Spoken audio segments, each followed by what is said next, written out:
साथियों नमस्कार। साथियों, आज मैं ऐसे समाज सेवी लोगों के बीच में बैठा हूं कि मैं गर्व महसूस कर रहा हूं और जो दुनिया के लिए, देश के लिए जी रहे हैं, समाज के लिए जी रहे हैं और बहुत कम लोग होते हैं जो समाज के लिए जीते हैं। उनमें डॉक्टर तरुण कोठारी जी हैं हमारे सामने और सचिन गुप्ता जी हैं हमारे सामने और वकील साहब हैं, एडवोकेट हैं साहिल गोयल जी, जो बहुत लंबे समय से समाज को बचाने के लिए लगे और आज इनसे उन सामाजिक मुद्दों पर, सामाजिक भी ना कहें, उनको इंसानियत के मुद्दों पर आज चर्चा हुई है। ये एक डॉक्यूमेंट जो इन्होंने ये दिखा रहे हैं, जो एक कानून, नया कानून देश के लिए वो लाने जा रहे हैं, जिसमें हमें एक तरह से गुलाम बनाया जाएगा। हम अपनी मर्जी से जो है वो अपनी रिश्तेदारी में भी नहीं जा सकेंगे और इस तरह से जो कानून है कि भी अपनी मर्जी से कहीं घूम भी नहीं सकेंगे। जैसे चाइना में है आजकल, अगर वो शहर में भी उनको जाना है तो वहाँ के लिए भी उनको जो है वो पहले उनको परमिशन लेनी पड़ती है। इस तरह से यहाँ पे वो करने जा रहे हैं।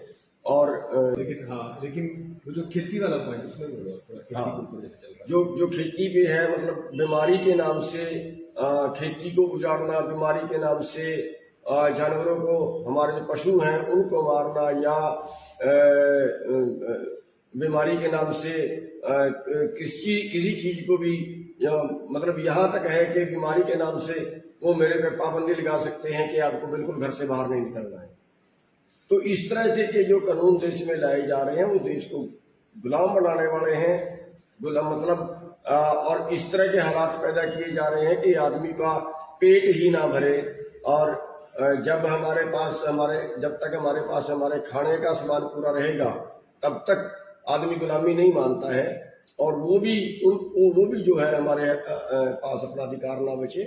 इस तरह के जो कानून बनाए जा रहे हैं और आगे जो देश की बाकी समस्याएं हैं, जैसे बेरोजगारी है, जैसे भूखमरी है आज देश के अंदर, और जैसे जो मजदूर हैं जो हमारे कम कीमत में काम कर रहे हैं शहर में जाके, उससे ज़्यादा उनको मिनिमम जो उनकी आमदन होनी चाहिए वो भी उनको नहीं मिल रही है। और ऐसे ही जो किसान के हैं कि अब नई तरह के कानून ला के किसान को गुलाम बनाएंगे। जैसे पहले 3 कानून लाए थे, वो दूसरी तरह के से लाएंगे। जैसे डायरेक्ट खरीद का है, अब जैसे मंडियों की बजाय सीधे सेलों में खरीदेंगे और धान को आगे अडानी नए सेलर लगा रहा है, सीधा अडानी के सेलर में जाएगा।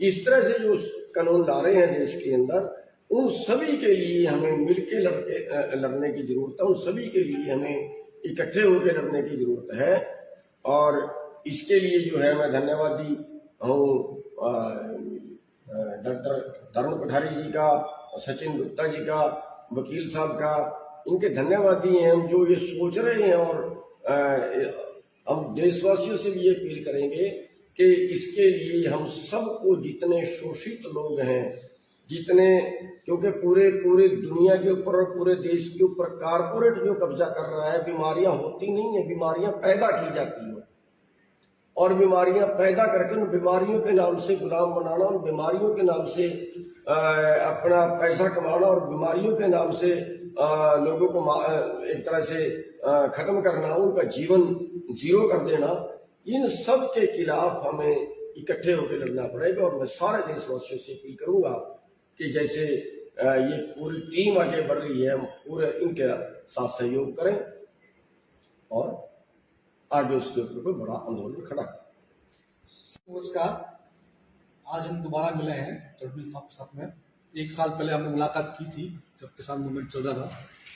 उस समय भी हम लोगों ने चर्चा की थी कि न्यू वर्ल्ड ऑर्डर क्या है, और उस समय भी काफ़ी बात हुई थी, स्वीकार किया था कि हाँ भाई ये बहुत बड़ा गेम चल रहा है और इसके ऊपर भी हम आगे फाइट करेंगे एक बार ये किसान मूवमेंट समाप्त हो जाए।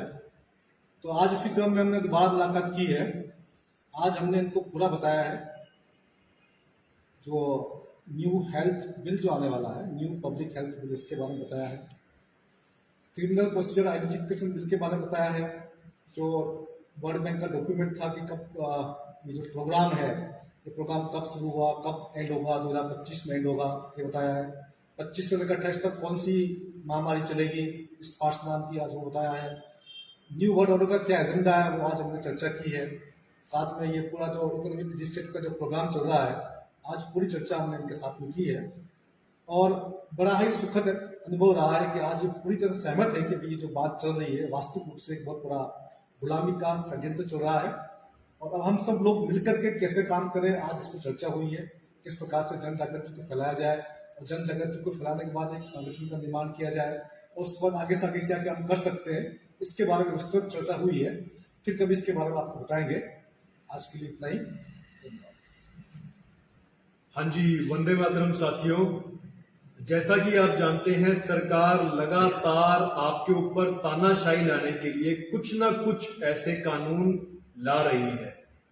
और हमने चढ़नी साहब हमारे साथ हैं, और जैसे ये किसान आंदोलन के अंदर इतना बड़ा इन्होंने काम किया और उस समय पे कितने लोगों को जागृत करके उन 3 काले कानूनों के खिलाफ लड़ाई लड़ी, वो 3 काले कानून जिनके लिए सरकार को किसानों ने संगठित होके और हमारे मजदूर भाइयों ने संगठित होके ये दिखा दिया कि जब हम इकट्ठे हो जाते हैं तो किसी भी सरकार की कोई ताकत नहीं होती कि वो आके हमारे ऊपर बदमाशी कर सके किसी भी तरीके से। तो उसी को मद्देनजर रखते हुए सरकार ने ये एक और उससे बड़ा काला कानून निकाला है। अगर हम इसके खिलाफ नहीं लड़े तो वो 3 काले कानून की लड़ाई हमारी अधूरी रह जाएगी। और ये कॉरपोरेशंस जो लगातार आप लोगों के ऊपर कंट्रोल करना चाहती हैं, ये कानून का नाम होता है the public health prevention control and management of epidemics bioterrorism and disaster bill 2017 का।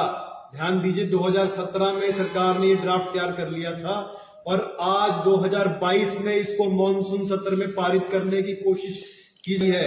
और अगर ये पास हो गया तो याद रखिएगा कि चाइना में जो हो रहा है वो आपको कुछ छोटा महसूस होगा, क्योंकि भारत में उससे बड़ी गुलामी लाने की कोशिश की जा रही है। और जिन हमारे किसान और मजदूर भाइयों ने इकट्ठे होकर सरकार को बैकफुट पे जाने के लिए मजबूर कर दिया था, उसके लिए भी इन लोगों ने इसके अंदर प्रावधान किए। ऐसे किसान हमारे भाई, ऐसे हमारे मजदूर भाई जिन लोगों ने अपना सब कुछ निछावर करते हुए समय अपना पूरा लगा दिया और सारी चीजें की उस समय पे, जिनको इन लोगों ने कहां तक की ऐसी गंदी गंदी बातें नहीं की, उनको आतंकवादी जैसे शब्दों का भी प्रयोग किया गया। क्यों चटर्जी साहब? ऐसे गंदे शब्दों का प्रयोग करके इन लोगों ने ये चीज करी। और आज इनको पता है कि ये संगठित होकर ये लोग हमारा मुकाबला कर सकते हैं, इसीलिए इन लोगों ने इन कानूनों के माध्यम से ऐसे प्रावधान बनाए हैं इस कानून के अंदर कि जब सरकार या सरकार के किसी मुलाजिम को अगर ऐसा लगे कि आपकी फसल या आपकी कहीं पे इकट्ठी की हुई फसल या आपकी खेती जो है या आपका पशुधन जो है, जानवर जो है, किसी भी प्रकार का कोई बीमारी फैला सकते हैं। ध्यान दीजिएगा, उनको ऐसा लगता है, जरूरी नहीं है कि ऐसा हो, लेकिन उनका ओपिनियन होगा कि हाँ हमें ऐसा लगता है कि ये हो सकता है।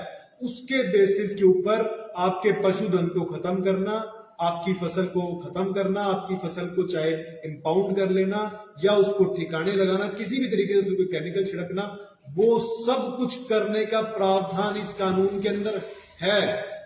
साथ साथ जो आपको दूरी बना के रखने के लिए कहा जाता है, जिसके लिए किसान आंदोलन एक बहुत बड़ा एक एविडेंस है कि वहां पे लोगों ने कोई दूरी मेंटेन नहीं की, लोगों ने आपस में मिलते जुलते रहे और वहां पे ऐसी कोई बीमारी नहीं थी। उसके लिए भी लोगों ने इसमें प्रावधान रख दिया कि जो सरकारी तंत्र वाले लोग हैं आपको मजबूर करेंगे आपके सगे संबंधियों से मिलने के लिए, लोगों से आपस में मिलने के लिए आपको मजबूर करेंगे, आप मिल ना सके, तो आपको इसके खिलाफ लड़ना होगा। इसके लिए बहुत बड़ी मुहिम हमें खड़ी करनी होगी। और चढ़नी साहब हमारे साथ हैं, डॉक्टर तरुण कोठारी हमारे साथ हैं, सचिन गुप्ता जी हमारे साथ हैं। तो मैं समझता हूं कि इसके अंदर बहुत ही बड़ी उपलब्धियां हमें आने वाले समय में मिलेंगी और जैसे ही समय समय पे इसकी जरूरत पड़ेगी हम इस चीज के खिलाफ बोलेंगे और जो भी इसके लिए मुहिम खड़ी करने की आवश्यकता होगी वो खड़ी करेंगे। आप लोग समझिए इन सब चीजों को, इन ड्राफ्ट को पढ़िए, पब्लिक हेल्थ वाले ड्राफ्ट को, और जानने की कोशिश कीजिए कि चल क्या आ रहा है। और साथ दीजिए इन सब चीजों का, और वीडियोस को जो है लगातार शेयर कीजिए सो दैट की बात पहुंच जाए लोगों तक। वंदे मातरम।